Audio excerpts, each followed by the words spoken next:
Welcome, everybody, to Dad's Watching Sports. I am Michael Draper. He is Kyle Castles, and we are the dads who sometimes watch sports. Kyle, it is Sunday, April 18th, 2021, also known as the week the Draper adults get vaccine number dose. So we are excited in our household.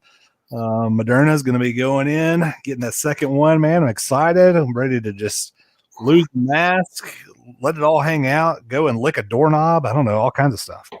Okay, so number one, we're not going to lick doorknobs. Oh. Number two, I don't know how you reacted the first. You said Moderna, right? Yeah. So I got Moderna, and I'm already fully vaxxed because I'm better than you, right? Well, something like that. Because I play college football, I know everything. Exactly. Of course. Yes. They're like, oh, Kyle plays college football. It was more than a decade ago, but that's okay. Let's go ahead and bring him in, and let's get him that second vaccine. No. So I don't know how you reacted to the first one. The first one I reacted the worst to. I had about a 12-hour. The day after, 6 hours that I felt really, really bad.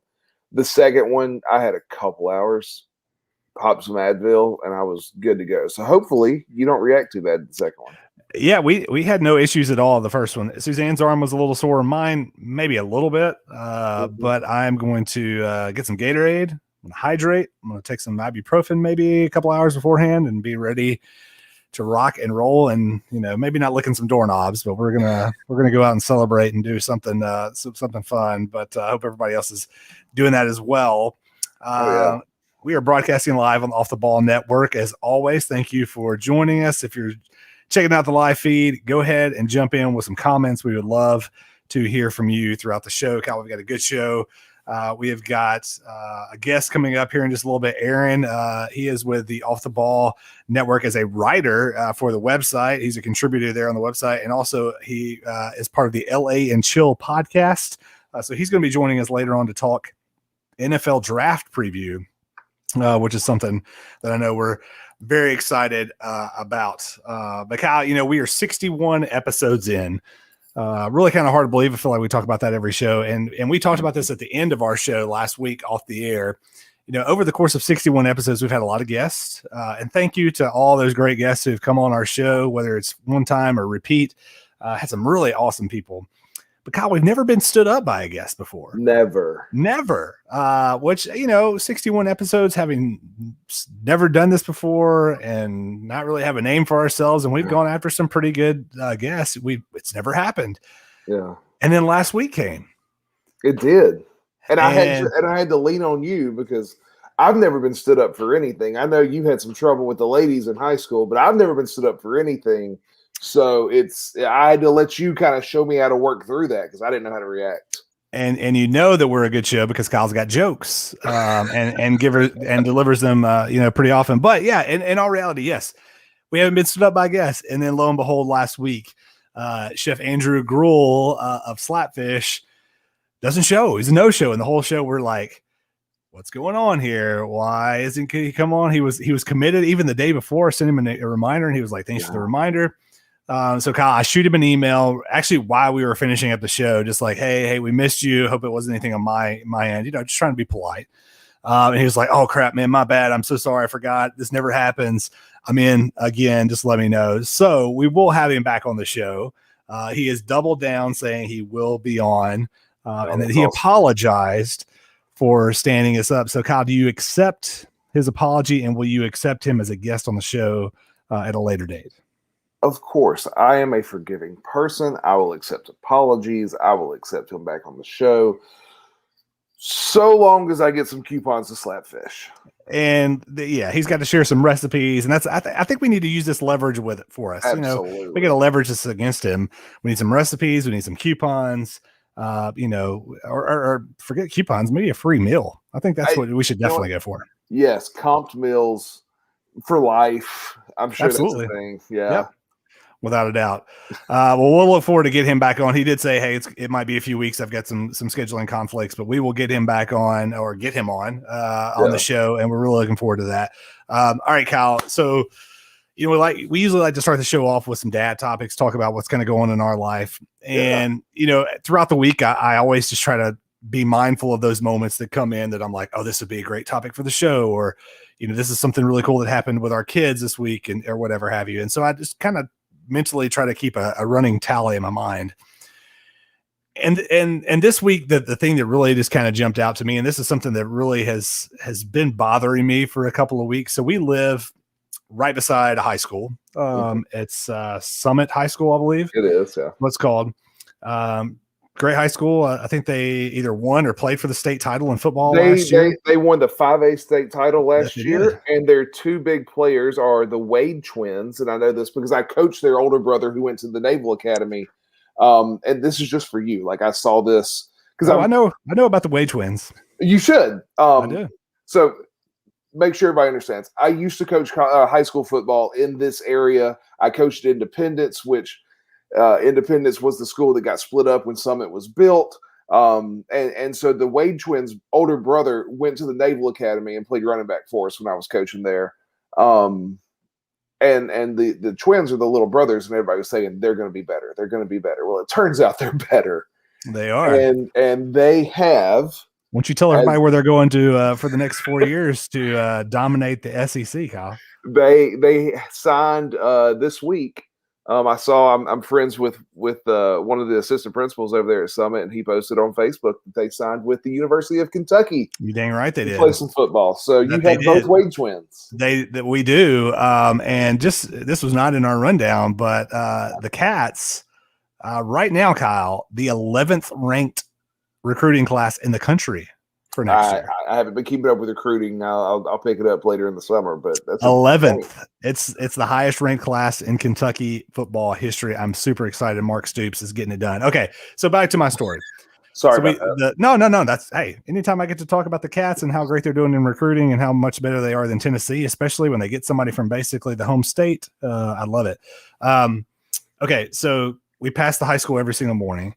We have to deal with traffic as I'm taking the kids to school, and that's just one thing. That happens everywhere. Yeah. But I've been noticing more often as I'm passing these, 16, 17, maybe 18-year-old kids driving themselves to school and some of these kids have really, really nice cars. Yeah. Like really nice. Just to give you an example, last week I saw a Porsche SUV. Looked like probably, I don't usually try to gauge teenage girls' age, but it looked like probably like a 16, 17-year-old girl driving a Porsche SUV. That sounds right. I've seen Range Rovers. Mm-hmm. I've seen Mercedes. Mm-hmm. And we live in the south part of what I would consider a fairly affluent area. Well, Williamson County, Williamson County, Tennessee, and I'm doing some of this for some of my doctoral classes. Williamson County, Tennessee is I believe the 13th most affluent county in the country. So yeah. So for context, yes. Yeah. And that's great. And we understand that. And Brentwood's probably maybe a little bit more affluent than our area, and that's northern Williamson County, but still it's a very wealthy county. Yeah. But Kyle, I'm sitting here looking at this, and again, you see these babies, these kids that are driving cars that maybe cost more than my annual salary. And you think about that, and you're like, man, first off, what do their parents do? Because I'm in the wrong field. But then, Kyle, my question goes to like, okay, if I was in a career where money was kind of no object, and we just had a plethora of it at our disposal. Mm-hmm. Would I let my kid, and what I'm guessing is probably their first vehicle, drive a Mercedes? And these aren't like 2002, 2000. I mean, these are like brand new. So Mercedes, Porsche, Range Rover. I'm not letting my kid drive that for multiple reasons. What's your stance on cars that could pay a down payment on someone's mortgage, being a first car for a kid. So those of us when I was at Independence coaching, us coaches would actually talk about that at different points, and it's just so. I'm assuming you remember my first vehicle being that old rusted out '88 Bronco 2. Oh yeah, stick shift, right? Heck yeah, man. I believe yours was the Gallant. Oh yeah, the Gallants. No hubcaps. No hubcaps. Never could keep the hubcaps. You find any Mitsubishi Galant in this country, and I guarantee you, if as long as it doesn't have rims, if it has hubcaps, it's missing at least one. I guarantee it. And actually, I was the cause of you missing a side mirror at one point as well. We'll get into that story at some point in time on this show. But yes, sure. That's my side mirror did take a beating at the hands of Kyle. And so here's the thing: like I say I saved. I mean, I would put some money back from birthdays. My parents would kind of add in some money to an account from the time I was born, basically. And I saved enough money that I bought that Bronco too. Yep, I don't know if you did the Gallant kind of similar. More or less, yeah. Yeah. These kids aren't saving enough to go out and buy their ridiculously loaded out whatever it is they're driving. These are mamas and daddies. And look, I'm not telling you how to parent your kid. You want to parent your kid any way you want to do it. It's fine.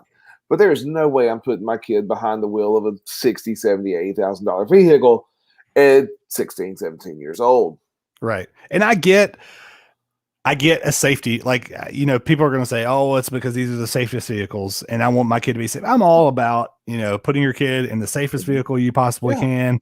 But I agree, man, putting a 16, 17-year-old in a 70, 80, 90,000 plus dollar car, and especially if it's their first ever car, one that they are learning to drive in, man, I don't know. You mentioned Brentwood. When I'm coaching Independence, we would drive up to Brentwood and play Brentwood High School or Ravenwood High School, which is on the other side of Brentwood. Those kids, I mean, just take what you see there at Summit and multiply it. Yeah. It is insane the amount of money. And look, again, if you have the money, who cares? You spend your money however you want to spend your money. You parent your kid however you want to parent your kid. I'm not here to judge. What I am here to tell you is my kid's not getting it. That's right. That '88 Bronco 2, that sucker was blue when it came off the line. It was rust when I bought it. That's right. And it got me from point A to point B. I had a couple 12s in the back. Everything worked out well for me. That's right. Yeah. So we have I drive a Nissan Rogue. I think it's a 2011. It was my wife's car. I think she bought brand new. And I've been driving that when we bought her vehicle. And my intention is to drive that thing until, I don't know if it'll make it till the time. I mean, we're looking at probably what for $4. I can't do math. We got 12 years. I don't know if it'll make it that long, but I would love to be able to pass that off to her and say, because I don't drive it that much, and say, here you go. So Jason Hitchings, a big fan of the show and a friend of the show, says first car used 94 Saturn SL2. I hear you, Jason. I know you were, I can only imagine Jason driving through the streets of Chicago with some rap going in his 94 Saturn SL2 and just picking up the ladies left and right. I could just see it now. My best to your wife, by the way, Jason. All right, Kyle, so we're on the same page there, but I just had, again, I think about these things every week. I'm like, what can we talk about? And that's the thing that just kept like going to me this week, was like, man, these kids drive some really nice cars. Yeah. All right, before we get to a break and before we bring Aaron on after the break to talk some NFL draft, Kyle, have you ever heard of All Pro Dad? I think we've actually done some things from All Pro Dad on the show, right? We have done some things. We've talked about some of like their lists and stuff. So All Pro Dad is it's like a network. They send out, if you sign up for like their weekly emails, they send out an email, almost every day, just about stuff that the dads deal with. Tony Dungy is a big part of it. There's a couple other guys at ESPN, a lot of other athletes. Benjamin Watson's a big part of it. So I sign up for their newsletters. My goal in mentioning this, and I'm going to commit to this, we're going to mention something about All Pro Dad every single week, and we're going to tag them in it because I want someone from All Pro Dad, whether it be an athlete, somebody from their back office. I don't care. I want somebody on this show because I think it's a perfect relationship with us because of the stuff that they put out, the content they put out. So we're going to talk about it every single week. And so All Pro Dad, they sent one of these things out, and they send stuff out about marriage, about your kids, about teenagers, about really kind of about it all. The one that really kind of caught my attention last week was 99 compliments to give your kids. You know, I know we think about really the stuff that we say to our kids all the time. Some of the ones that are on their list are, you're intelligent, you're interesting, you make me proud, you're creative, you're one of a kind, you make my days nicer. I love the way you laugh. I love the way you smile. So just thinking about that stuff, because that's stuff that, you know, we want to always push out there to the kids. Is there like one or two things that you always like to drop in with the kids early morning before they go to bed, et cetera, et cetera? So I read it somewhere years ago, and I don't remember where I read it, but it was the 4 words every man wants to hear. Yep. And it's, I'm proud of you. So I try to tell my boys every day, I'm proud of you. And sometimes it's hard because sometimes they haven't done anything that is worth being proud of. Yeah. But that's the thing. Like, it's not about I'm proud of you because of you did this. You earned this because of what you did. No. I'm proud of you because you are you. Because quite frankly, I made you. Therefore, I am proud of you. Yeah. In everything, whether you excel or you fail, I am proud. Pastor Castle's getting it tonight. I like it. I always want them to know they don't have to earn that. Right. They don't have to earn me being proud of them. They don't have to earn me loving them. They don't have to earn me being excited about anything they do. I want them to know that is like baseline for me. Everything else. Now they can disappoint me, but that doesn't make me less proud. That doesn't mean I love them less. That's such a great point, and I'm glad you said that, because I'll be honest, I feel like there are times in which I'm guilty, especially with our daughter, where she will accomplish something and I'll say, Emma, mommy and daddy are so proud of you. Like, she's in swim lessons, and I'll be honest, she's killing it in swim lessons. Yeah. And like the other night she swam all the way almost across the pool. And I'm just it's just almost instinct. We're like, we're so proud of you. But I think that's huge, man. And I'm glad you said that about, I'm just proud of you when you walk in the room, or, you know, it doesn't mean that you have to accomplish anything. So I'm glad you mentioned that. That's a check for me. I've been like, hey, Michael, you need to do that more. Yeah. As opposed to just doing it when your kids accomplish something. Yeah. That without getting way too personal and way too deep, that's something that I struggled with for a long time, is feeling like I had to do something. I had to earn somebody to love me, had to earn somebody to be proud of me, had to earn all it. Like, everything was based on what I did. And with a lot of help from, quite frankly, a therapist, dads out there, like, I understand that we have this stigma about we don't go to people for help. Go talk to someone if you need it. It's good for you. It is good for you. So with help, like, what I have figured out, and what I don't want my kids to think is, I am more than the sum of my decisions, the sum of my actions. I'm worth more than that. And so that's my big thing, is I want them to feel that without having to spend, dollars going to see a therapist. Absolutely. Well, Kyle, you are more than that, and we will have more than that after the break. We're going to go to a break. When we come back, we've got Aaron is going to be joining us to talk NFL draft preview. So, Kyle, we're going to go to a break, and we'll be right back on Dad's Watching Sports. We'll be right back. Big news in the Dad's Watching Sports podcasting world. You've heard us mention it on the show already. We are now part of the Off the Ball Podcast Network. We're super excited to be joining the team of great shows, hopefully adding a little dad flavor to the mix. You can check out Off the Ball Podcast and Off the Ball Network on all your social media sites. Just search Off the Ball Network. And while you're there, give them a like and a follow. You won't regret it.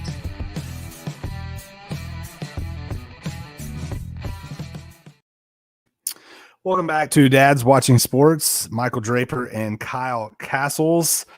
It is Sunday, April 18th, 2021, episode 61. And we're excited that you decided to be a part of this with us. Thanks for downloading the show. If you do that, we'll get into that a little bit later on in the program. But Kyle, before we get into our NFL draft talk, it only makes sense to talk a little NFL draft Manscaped. Kyle, NFL draft season obviously is upon us, and it's possible you might have Trevor Lawrence's haircut in your pants, Kyle.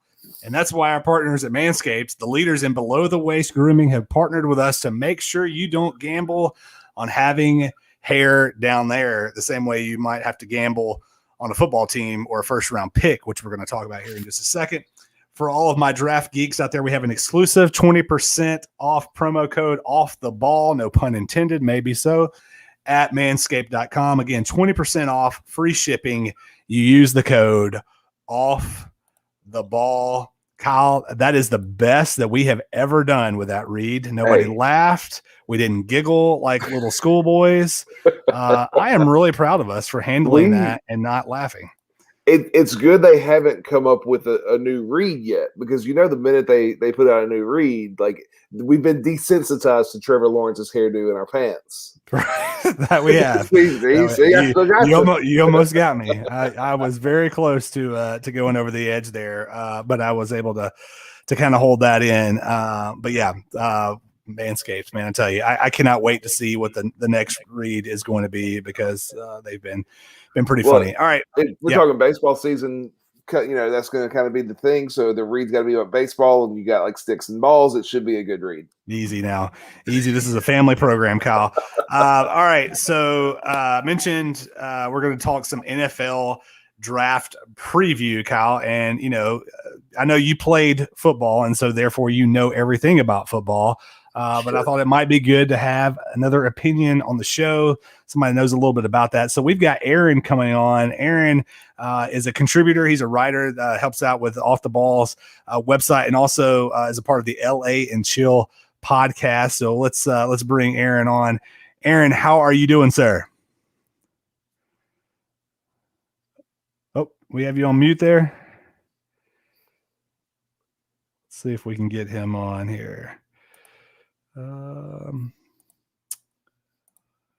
Aaron, we're not able to hear you right this second, so we'll kind of keep going on, see if you can get that. We've got you on mute right now, but we'll kind of roll through, and hopefully we'll get Aaron on here in just 1 second. So, Aaron, are you there? Yeah, no, we're still not getting any audio from you. So, Kyle, we'll go ahead and move in as Aaron's kind of working on getting that taken care of. So, Kyle, a couple of things that I wanted to go through with the NFL draft preview. We kind of pride ourselves on the show. We don't get kind of really all that knee deep in the weeds of sports, but this is going to be a little bit of a portion of our show where we might do a little bit of that, because you're talking about prospects. You got to talk a little bit about why someone would be drafted and where. So. Got a couple of different topics about the NFL draft that we'll get to. The first one that I want to get to, and then we'll check and see if we've got Aaron, is the top 5 picks. Now, this could be, you can interpret this. My interpretation was, who do you think will be the top 5 picks? But if you interpreted this as this is who I would pick with the top 5 picks, that's also fine. So your top 5 picks, and Aaron, do we have you? Can you hear me now? We can hear you now. There we go. How are you, sir? How's it going? Oh, and we just lost you again. Somehow, we jinxed ourselves there. We had you. We heard. Can you hear me now? And then we lost you there. So Kyle will move forward, and then hopefully we'll get Aaron in just a second. So your top 5 picks. Yeah. With this year's NFL draft. I did the way I understood it was who are going to be the first 5 players chosen, and so that's the way I went with it. For number 1, it's been the same number 1 for 3 years now. We've been looking to this draft saying this is the guy that's going to go number 1. Trevor Lawrence to the Jags. Urban Meyer gets maybe a generational quarterback that to kind of start his NFL coaching career with. That's going to help. Number 2, I watched some of his pro day, and this kid is really impressive. Zach Wilson out of BYU, quarterback, going to the Jets. The Jets are going QB. They trade away Sam Darnold. There was a question at one time of, are they going to go QB? Or are they going to try and trade down and get more picks and build around Sam? They're not going to build around Sam, so they traded him away. It's going to be a QB. It's going to be Zach Wilson. All signs are pointing to that. the kid is phenomenal. The kid can make all the throws. He can throw. He can throw off timing. It's all off platform. I mean, the kid's impressive. At number 3, this is you got some family in here with the Niners and with the Niners picking at 3. They traded up for a reason. Trading up to number 3 to get a quarterback that probably would have fallen anyways to about where they were picking. I don't really get it, but that tells you that they got the guy they want in their sights and they're not going to lose him. And that's Mac Jones, quarterback out of Alabama. He doesn't have as big an arm as the first 2. I mean, Trevor and Zach, they got big arms. I've watched, I watched a lot of Mac Jones play in college, and he didn't have to push the ball downfield a ton. He had receivers that could make plays for him after they caught the ball. I watched some of his pro day. His deep ball floats a little more than the other 2. So we'll see how that works out. Bill Walsh, 49ers, West Coast offense, which is predicated on timing and short passes. That's the kind of system I kind of see him in. Oh heck, I forget the head coach's name there in San Francisco all of a sudden. Shanahan. Oh, thank you, Kyle Shanahan. Shanahan is a West Coast guy, and so his daddy was West Coast stuff, and so I think there's going to be some stuff there. Now the Falcons are where it gets interesting. Jags, Jets, Niners, 3 quarterbacks. You basically know who they're going to pick. The Falcons is where the draft starts at pick 4. I think they trade out of this spot. Okay. I think somebody trades up to jump the Bengals to ensure they get Kyle Pitts at number 4. That's what I think happens. However, if the Falcons stay at 4, I don't think they pick Kyle Pitts. I think they decide they want to try and protect their aging quarterback and Matty Ice, Matt Ryan, and they take the best tackle in the draft. One of the best tackles we've seen in the last few years, in Penei Sewell out of Oregon. I know he sat out last year, so a lot of people have kind of forgotten about him or whatever, but I really like this kid. I think he's going to be really good. And then at number 5, the Bengals, assuming nobody jumps in front of them. Burrow's going to be back after getting hurt last year. I think they would do well to find a way to get Penei Sewell. I think they would love to see somebody jump them because Burrow got hurt. And before Burrow got hurt, he's Rookie of the Year. Yep. You got to protect him. And you got Penei Sewell sitting there. I think the Bengals would love to have him, but if he's off the board before they pick, you got to give him a target. And this is a deep wide receiver class, but I don't believe there's a better target in this class than tight end out of Florida and Kyle Pitts. I mean, he's huge. He's a 4.4 40 guy. He's stupid athletic. So give me Kyle Pitts there. Nice. I will get into mine in just a second, but we've got Aaron back on. Let's see if we can hear you now. Aaron, are you there? Man, we still aren't getting any audio from you. So we'll see if you can, and I've got you unmuted. So we'll see if you can get that going here, and we'll bring you back on here in just a second and try to give that a try. All right, Kyle. So this is where things will get interesting here. You and I looked at your notes before the show and thought, Kyle knows so much about football. I'll be honest, I don't know a whole lot. So I'm just going to say exactly what Kyle said. So I literally have the exact same picks as you do, Kyle. So, well, look, here's the thing. If you're doing who are going to be the first 5 picks, the first 3 are easy. Like, right. know who they're going to be. Right. So it comes down to the final 2, and I still think it's fairly easy. Well, then let me ask you this, because we do have such similarities there. I've got a couple of questions about some of the guys that you mentioned, and I'll pose those to you. First off, I'm curious about Zach Wilson. I don't know a whole lot about him. I've seen a little bit here and there. Is he the highest ranked? Would this be the highest rated BYU player ever drafted? I know you've got like the Detmer guys, but my guess is if he goes off the board at 2, that's got to be the highest BYU player ever taken. Correct? I don't know. You got me questioning it now. I want to see when Steve Young was drafted. Okay, yeah, I didn't think First about pick Young. overall in '84. Well, there you go. So no, he would not be. So that answers our question there. Okay, so then let me ask you this, Kyle. So you've got Trevor Lawrence, Zach Wilson, Mac Jones. You already mentioned those guys. We got Justin Fields. Check. I got ahead of myself. So Was Ty Detmer? No, I don't know if Ty Detmer was. Steve Young was the first pick in the '84 USFL draft. Okay. By the LA Express. He plays the season there. He shows up in Tampa Bay in '85, and then spends looks like 2 seasons there, and then finishes his Hall of Fame career with the Niners, who just lucked out to have Joe Montana followed by Steve Young. Yeah, couldn't we all? They were the Packers. Yeah. All right, so you got Trevor Lawrence, you got Zach Wilson, you got Mac Jones. We haven't mentioned Justin Fields. We haven't mentioned the guy from North Dakota State, but there's Trey Lance. Yeah, there's some good quarterbacks in the draft. Yeah. If you could take any of those guys, or you could take Joe Burrow, who you got? Here's what I'm hearing. Here's what I'm reading. Full disclosure, I have the ESPN Plus, so I can read all of the McShay and Kiper stuff. You got to do your homework. And I enjoy this, so it works out. They would rank Trevor Lawrence ahead of Joe Burrow. But there is something about Joe Burrow. Like, he may not, you know what I mean? Like, Trevor Lawrence has all of it wrapped up together. But Joe Burrow just has something else about him. So let me ask you this then, Kyle.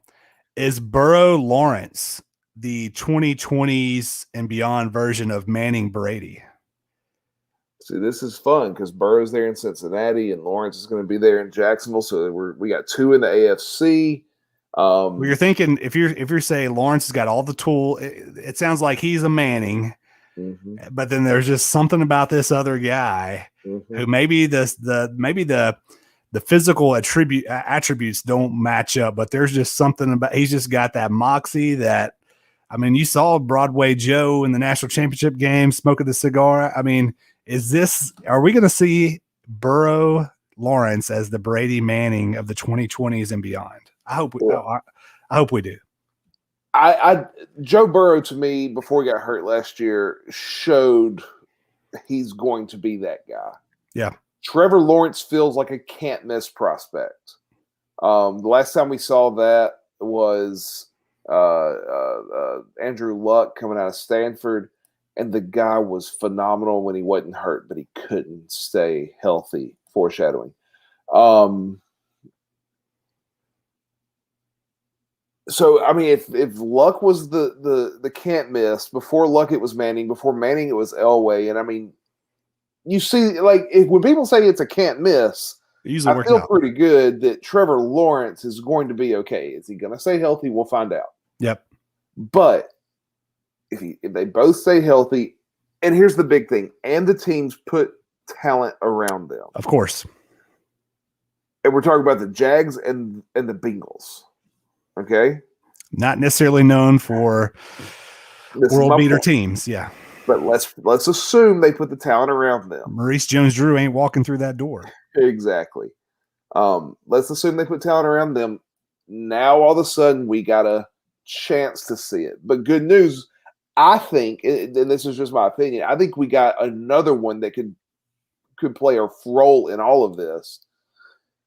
And that's Zach Wilson with the Jets. Again, the Jets are the Jets. Yes, they are. If they can put talent around him, I think all 3 of them, we could end up with a try not to say holy trinity because I feel like that's a little sacrilegious, but with like a poor man's Montana Marino Elway. Yes, or maybe something equitable to Montana Marino Elway. Yep, I mean, it could be. We could have a lot of fun because this is a pretty good quarterback class. There's another one. Here's the thing. I think we could see up to 6 quarterbacks going in the first round because there's a name shooting up the board, and the kid looks pretty good. He's getting a second pro day because there's enough teams that want to come watch him. There you go. Again, foreshadowing. No doubt. All right, we're going to try to bring Aaron on here again, see if we can hear you this time. Aaron, are you there? Yes, I'm here. Can y'all hear me? Hey, technology working at its finest here, ladies and gentlemen. Absolutely. Hey, I had to use my phone.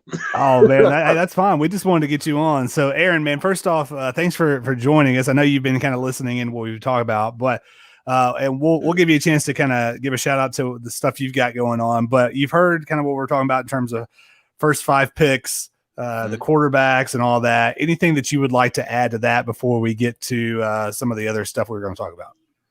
Yeah, on the Falcons, on mine, I had Trey Lance. I think, to be honest, I think the Atlanta's trying to look for that quarterback.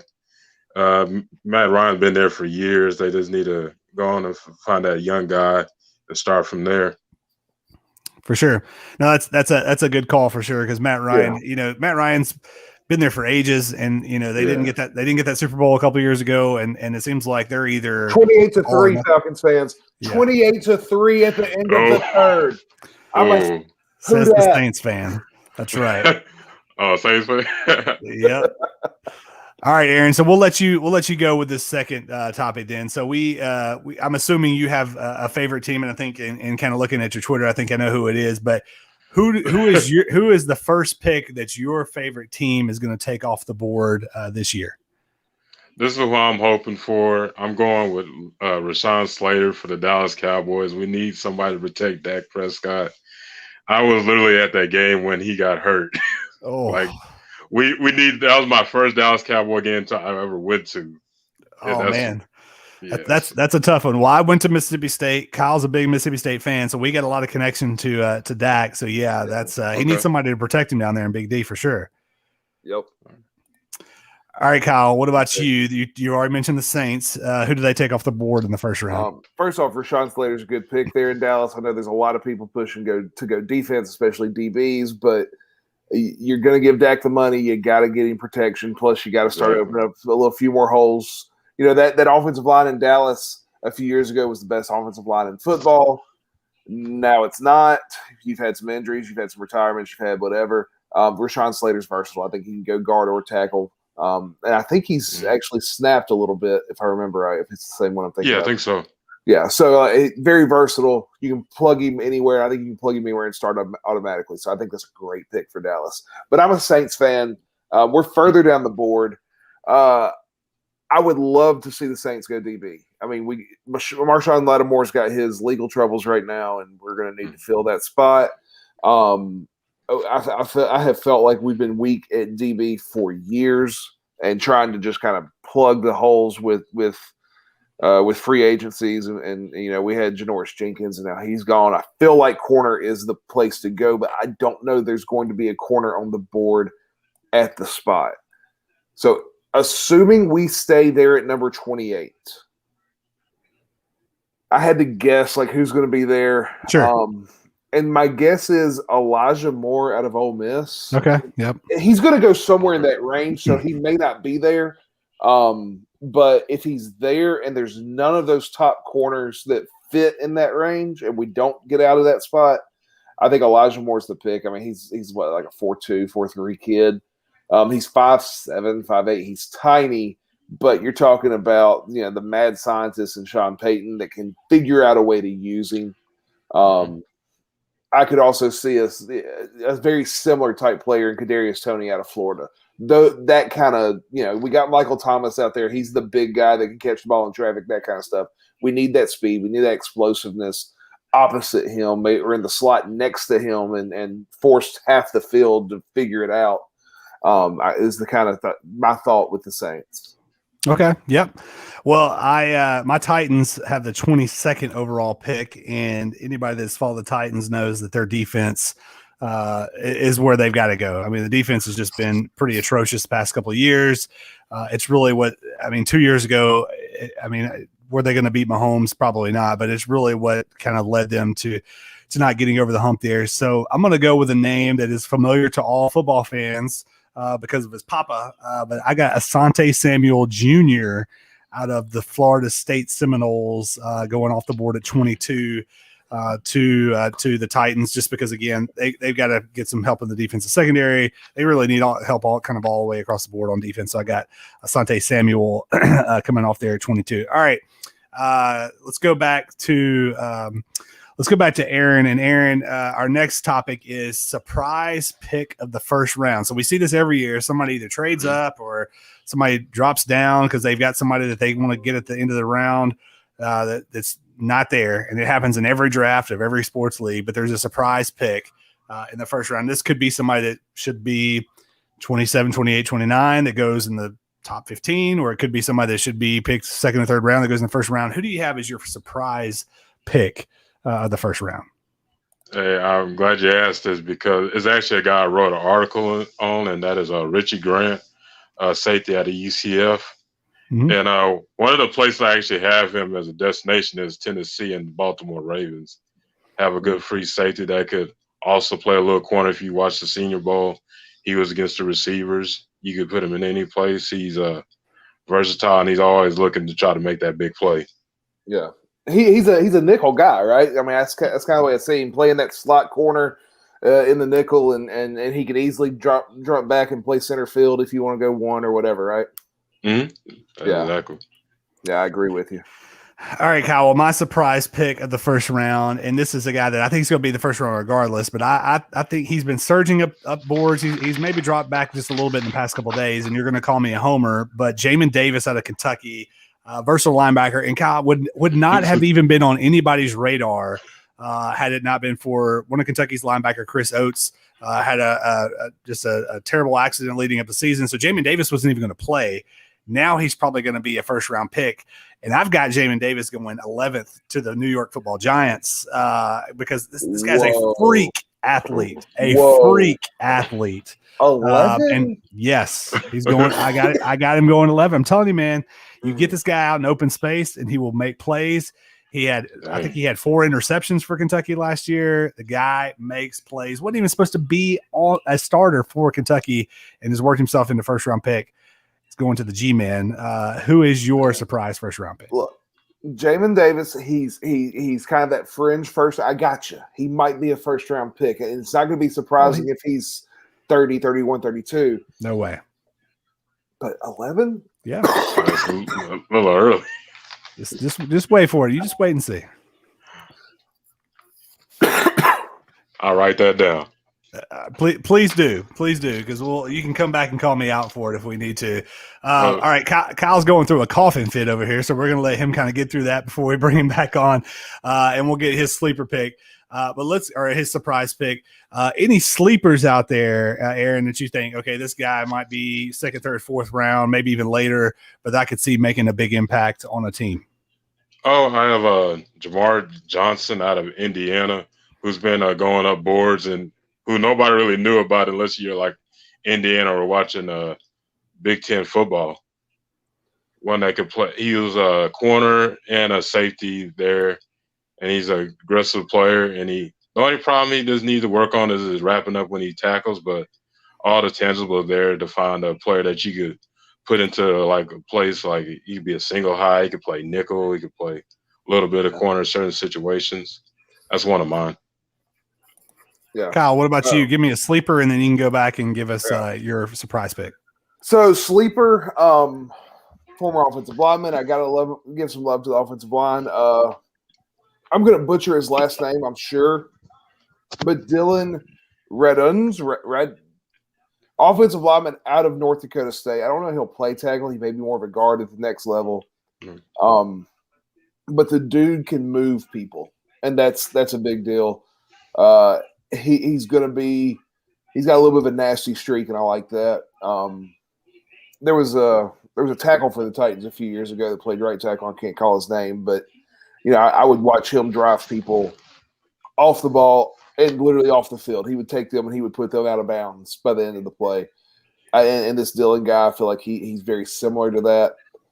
So I like him. He's probably going to be a second-round pick. So maybe not as much of a sleeper, but it's a name that most people don't know. My surprise pick, look, I'm calling it. I could be wrong, but I'm calling it 6 quarterbacks going in the first round. 6. And I don't remember maybe the Achilles Smith draft Tim was the last time Couch, we saw. yeah. I think that was the last time we saw 6. But we got Trevor Lawrence, Zach Wilson, Mac Jones. That's the first 3. If Aaron's right and Trey Lance goes 4, that means the first 4 picks are all quarterbacks. We know Justin Fields is going to go first round. There's 5. So who's that 6th one? And this is my surprise. Davis Mills out of Stanford. There are people that are starting to fall in love with him. And when you fall in love with a quarterback, you draft him in the first round. Right. I'm pretty sure he's getting a second pro day because there are enough teams that want to come in and look at this kid. He's got all the measurables. He can make the throws. He didn't win as much at Stanford, so that's why you don't see a whole lot of people talking about him early on. But I think he ends up being a first-round pick. I think somebody trades in there to the end of the first round. I think the Saints are a likely spot because the Saints can fall back and get good value early in the second round maybe. And Davis Mills goes in the first round, and that's my surprise pick of the first round. Very good. All right. So my sleeper really quickly, and then we'll get into our last topic here. So my sleeper is as a wide receiver, and I know the wide receiver pool is deep this year. But I, I'll be honest, I don't know where this guy might go, but I think he can definitely make his way up the draft boards, and that's Jaylon Darden out of North Texas. Kyle, my man finished his career all-time leader in career receptions, receiving yards, touchdowns. He's also the program record holder for single season receiving touchdown. And he was second in receiving, rushing, like all-purpose yards and all-purpose touchdowns as well. We'll make somebody's roster, and we'll be a guy that can be an impact player for a roster for sure. Oh, absolutely. That's a great pick. All right, guys. Last question here. And obviously this is all speculation, but just kind of a fun topic to finish things off here. The team that will get an F in their draft grade post NFL draft. Kyle, who you got? If you're going to get an F, you don't have a first round pick. If you have a first round pick, nobody's going to say you get an F. So it's the Seahawks and somebody else, and that tells you who I'm going with because I don't remember who the other team is. I'm going with the Seahawks. They just don't have enough draft capital to make huge splashes anymore. So I'm going with the Seahawks unless they hit really, really well. I'll go Seahawks. Okay, so Kyle, you had to use some common sense there. I don't appreciate that at all. Aaron, what about you? If a team had to get an F on their draft grade, who do you think it would be? I'm gonna go with the team that's on I-35 in Houston, the Houston Texans, who don't have a first or a second, and they got so much problems they need to fill that I don't think they have They got 1/3, a 4th, 2 5ths, 6, and a 7, and they need D-line, quarterback, cornerback, receiver, and the inside and some guard in the center. So I don't think they could fill those position with the draft picks they have right now. No. Well, mine, and I'll be honest with you, mine is just more of a hope than anything. And I can't stand the Patriots, and so I just hope that the Patriots get an F and that it turns into where they continue to be awful and don't have any good football coming their way again anytime soon. So I'll go with the Patriots for no scientific reason other than I just want them to be bad. We all. No, absolutely. Aaron, but before we let you go, man, let everybody out there know a little bit about your podcast that you are on, and then also about some of the work that you've done as a contributor writer for Off the Ball. Okay. Hey, I appreciate y'all for having me on. Y'all can check me out at Aaron B at 901 on Twitter, and y'all can check out my articles on Off the Ball Network. I just did one on Baron Brownie, and also our podcast is about sports, life, and art. And it could be acting the fool because sometimes we like to make people laugh, or we do a hiccup and we just go with it. Yep. Hey, that's what you got to do, man. We have a lot of those hiccups on our show, whether it be technical difficulties or Kyle just not knowing what he's talking about or whatever have you. And me as a host, I just have to try to power through that. So. But man, again, we appreciate you coming on. I know we had some of those audio difficulties at the beginning, but we appreciate your insight on the NFL draft and looking forward to seeing what all other articles you guys have going on there with Off the Ball. And again, thanks for coming on. We appreciate it. No problem. I appreciate it. If y'all ever need me back on, I'll make sure to have my stuff together. I don't know what's wrong with my laptop, what was going on, but it is what it is. No worries at all, man. Yeah, we'll get you back on. Maybe we can get maybe a full show with you sometime later on soon. Great. Okay, that sounds good. All right, Aaron. Have a good one, sir. You as well. All right, Kyle. Well, NFL draft is coming up. Looking forward to it. It's going to be a good time. Yes, it is. What else is going to be a good time? Coming back for segment 3 is we got some really interesting topics to talk about, Kyle. So we will do that right after the break on Dad's Watching Sports. Coming up next week on Dad's Watching Sports, we are less than 1 month away from the end of the regular season for the association. That's right, the NBA playoffs are around the corner. We'll tell you who we like, who we don't like, and are we inevitably going to see Lakers v. Nets in the finals? We'll talk all that next week on Dad's Watching Sports. See you then.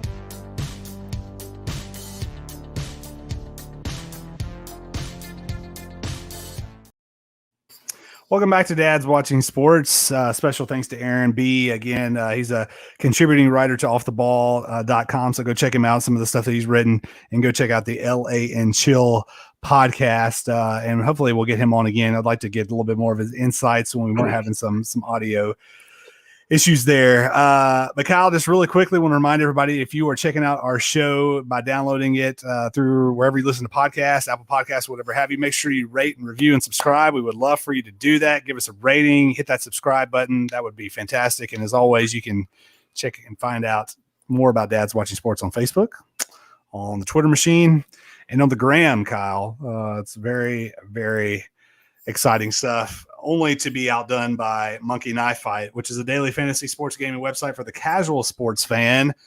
It's simple, it's fun, and it's easy to play. Users determine which superstars are competing in the day's professional sporting events, and you'll record more or less than the contest line provided. MKF's daily fantasy prop games play similarly to the salary cap-based DFS games, but without the algorithms, the lineups, and most importantly, no sharks. There are several contests to choose from, none of which require hours of research required on competing sites. You can start with a 2 for 2 or go for the highest payouts 100 times and higher by selecting an 8 for 8 or more or less contest. You can get started right now with 100% instant match bonus up to $50 with what promo code, Kyle? Off the ball. That's right. Yes, indeed. That's off the ball. 100% instant match bonus and up to $50 with the promo code off the ball. Monkey Knife Fight. Again, one day, fight with knives. One day we're going to have some cool little graphic, and I just can't wait for that day to surprise you about that. Yes, Kyle, monkeys that fight with knives or something that would be very scary, and something else that was very scary that made its way over the internet over the past couple of days, because I don't know if you saw this, was this couple, they were walking out of their home. The wife was carrying what appeared to be some sort of like little dog cage or cat cage, had a little animal in there. The dad or the husband sets his coffee on his car, has like a plate of brownies or something. I don't really know what's going on, but he had something in his hand. And then all hell breaks loose, and the wife starts screaming, and the husband runs to the back of the car and picks up what looks like a small cat, and does his best shot put impression, and throws it across the yard, while the wife is just screaming bloody murder. It turns out it was a bobcat, Kyle. If you go back and watch it, and I was going to try to get it queued up for the show, but I wasn't able to find it in time. The little critter was very quick, kind of comes out of the bottom left-hand corner and just gets after the wife there. Things escalated very quickly in this video. So I watched it. I didn't think it was real. I really didn't think it was real. It just didn't feel real, right? Or am I crazy? You know, I mean, that's a good question. I mean, I think it's real. My thing is, like, I mean, the guy goes from telling the neighbor good morning as they're walking by to I'm going to shoot that bleep bleep in like 10 seconds. Yeah. And I get it. You know, your wife's getting attacked by a bobcat or what, not knowing what it is. You're going to jump to the opportunity to seize the day and rescue the lady. But the bobcat was in the car. That's what it looked like. Like they. No. So if you go back and watch it, so if you were looking at the screen, right when the wife walks by the bottom left hand of the screen, you see the Bobcat trail behind her. Okay, I have not seen it. And so when I haven't watched it enough. Oh, I watched it probably 45 times on Friday. Gotcha. But as she's like creeping in between the cars, it like, it gets her from behind, and that's when she lets out the rah, and all that. Easy. Like we can talk about getting people from behind and the sounds they make. I know, right? Yeah. This is a family show, Kyle. Remember, keep that in mind. But anyways, yeah, it's taking the internet by storm. We hope that everybody's okay, including the Bobcat, man. I mean, that guy, he chunked it. And it did a couple of flips, and it was pretty wild. So Kyle, I feel like we're usually pretty nostalgic on this show. We talk about a lot of stuff from our childhood. We talk about stuff that we've liked over the course of the years. We had a sports movie bracket. We had a serial bracket, and one of those things, and we talked about this in our sports movie bracket, one of those things that we can all agree that we love is the Mighty Ducks series. Especially, we talked about the first, Quack. Go Ducks, Gordon Bombay, Charlie and the gang. Charlie Conway. Conway, that's right. Adam Bates. Goldberg. Do we need to do like a name off here? Is that I honestly don't know that I can remember Goldberg's first name. Did he have a first name? I thought he was just kind of like the wrestler Goldberg. No, you heard it. You heard it at some point, but I'm gonna say it was Leonardo Goldberg. Leonardo. Aberman. What was Aberman's first name? I don't remember. It was like Guy. No, Guy was the one that was making out with the dark-headed girl. Right. Yeah. Okay. Yeah. Anyways, all right. So Kyle, have you? we could go down that rabbit hole way too far. So Kyle, you and I, we both have Disney Plus for the kids, for The Mandalorian, for all kinds of stuff. Have you seen that they have launched a new Disney Plus Mighty Ducks series, Kyle? Yes. Now here's the thing. There are different ways people run their houses, right? Of course. Some people run their houses where the man has the remote and whatever the man wants, the man watches, right? Mm-hmm. That is not how my house runs. For the most part, I have the remote just so I can put it on whatever my wife wants to watch. Well, I agree with that, and we're predominantly that way as well. But I would also say there are those houses in which have multiple TVs, Kyle, and so that it's acceptable for the wife to go in one room and watch what she wants to, and that, like when it's the Thursday night lineup of Grey's Anatomy and some show about firefighters and whatever that my wife likes to watch, I go and watch the new Mighty Ducks series on Disney Plus. I think that's a really, really good idea. But Thursday nights, I'm at the ball fields for practice. Well, I'm just saying that's just my example of, it doesn't have to be, you don't have to do that on Thursdays, Kyle. You can do it on Tuesdays or Mondays or Wednesdays, whatever works for your family. But my question is, Kyle, have you seen any of the Mighty Ducks Game Changers series? Not yet, but I promise you I'm going to watch them. Okay. Well, I've only seen 2 episodes, 2.5. I can promise you're probably not going to like it. It's not that good. Pretty disappointing, to be honest with you. I'm gonna get through it and see if I can make it through season 1. See if it gets any better. I mean, there's a little nostalgia. Gordon Bombay's in it, but it's just not that good. And my biggest gripe, and this won't spoil it for you. My biggest gripe about this show, the original Mighty Ducks movie, you had the Mighty Ducks versus the Hawks. And what color were the Hawks? They were black with a little bit of blue and white. So in this show, again, I'll try not to spoil it for you. At one point in time in the first episode, they have like a pep rally for all the little junior hockey teams. Mm-hmm. And the Mighty Ducks coach is introducing all the teams, and he says the Hawks, and out comes a team in red and blue. And I'm like, what? Pat Riley, was it? It was Coach Riley. Was it? Maybe it wasn't Pat Riley. I don't think it was the Pat Riley. It was a Coach Riley. I promise you, Coach Riley was the one. Coach Riley, but he'd roll over in his grave. No, he's not going to stand for this red and blue. No, and that's my biggest gripe about the show is the Hawk. You got to get the Hawks right. Like Look, you cannot have a show about the Mighty Ducks and have a team called the Hawks rolling in red and blue. They did it right. D1, the first one, Mighty Ducks, the Hawks were black and a little bit of blue and white, right? D2, right? They go and play in the junior Goodwill Games, I believe is what they called it, against Absolutely. Iceland, and Iceland was dressed in all black. Yeah. The team to beat in the first two movies were in all black. Yeah. Well, and I don't even know that the Hawks are going to be like the Hawks in this show, but man, I saw that. I mean, just get it right. Yeah, it's just not right.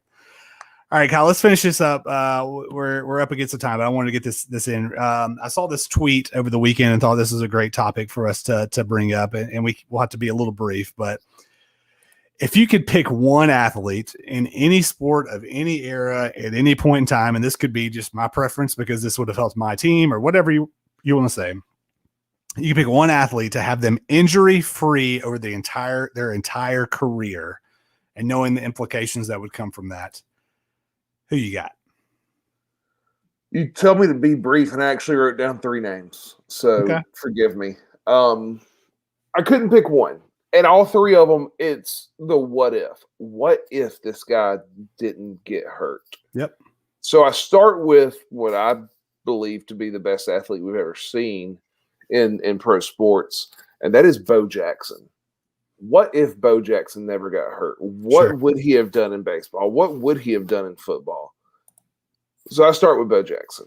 Mm-hmm. Number 2, and I feel like, just knowing you, I feel like this is the one you went with.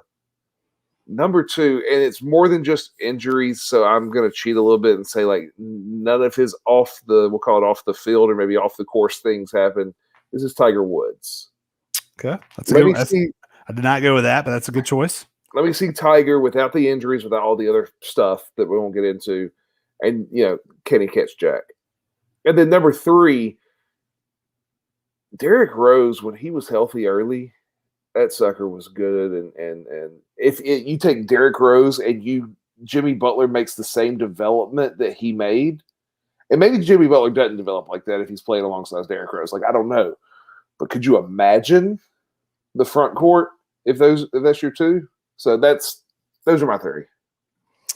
Well, before I get into mine, TJ says, hello, boys, and also says Bo Jackson is the best at everything, including Tecmo Bowl, and that's right. He absolutely is. He was a cheat code.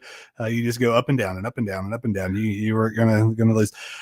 So I did not go with any of those guys. And the person I chose didn't have like career-ending injuries, but it definitely hampered him for a couple of years, and it was just never the same guy. And this guy, I firmly believe, had he been healthy 100% of the time over the course of his career, could have very well gone down, or could have been at that point in time known as the greatest baseball player to ever live. And I think that's Ken Griffey Jr. If you look at the years that he had leading up to when he signed with the Reds, so his last 3 years in Seattle, I mean, the guy was just on fire. Like he was playing close to 160 games a year. He was hitting, his last couple of years, he hit 56, 48 home runs, 108, 121 RBI. I mean, my goodness, the guy was just on fire. Mm-hmm. And then those couple of years with the Reds, he had a decent year his first year, but then he only played 100 games his next year, then 70, 53, 83, and then never got over 140 games the rest of his career. And you look at what he was able to do for Seattle. I mean, he was the face of baseball. Again, I think if he had not gotten hurt and not had kind of the subsequent seasons after that, could have very well been the greatest baseball player of all time. And so that's my guy is Griffey. Yeah, I think that's a really, really good call. I didn't even think Griffey, but man, he was so good. It made everything look so easy. Oh yeah, and had the smoothest swing, obviously, of all time. So, all right, man, we are over time. It has been good. Thanks again to Aaron for joining us, and we will be back next week. As I mentioned in the commercial, we're going to talk a little bit about the NBA playoffs, just kind of our preview, I guess, of what looks ahead in the NBA. We'll see if we can line up a guest for that as well. But we'll be back next week on Dad's Watching Sports. We hope to see you 8:30 p.m. Central Time. That's on next Sunday. We'll see you then.